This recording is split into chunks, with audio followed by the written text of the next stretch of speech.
اعوذ باللہ من الشیطان الرجیم بسم اللہ الرحمن الرحیم۔ اذان کی ابتدا۔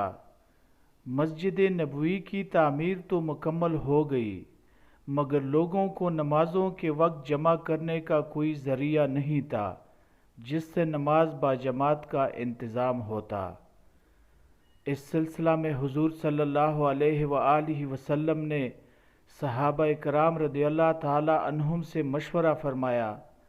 بعض نے نمازوں کے وقت آگ جلانے کا مشورہ دیا، بعض نے ناقوس بجانے کی رائے دی، مگر حضور اقدس صلی اللہ علیہ وآلہ وسلم نے غیر مسلموں کے ان طریقوں کو پسند نہیں فرمایا۔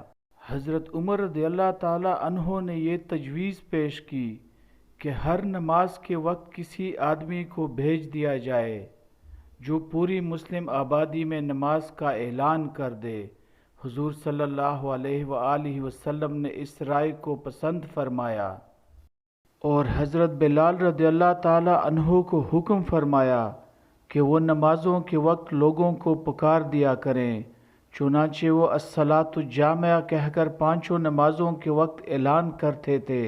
اسی درمیان میں ایک صحابی حضرت عبداللہ بن زید انصاری رضی اللہ تعالی عنہ نے خواب میں دیکھا کہ اذان شرعی کے الفاظ کوئی سنا رہا ہے۔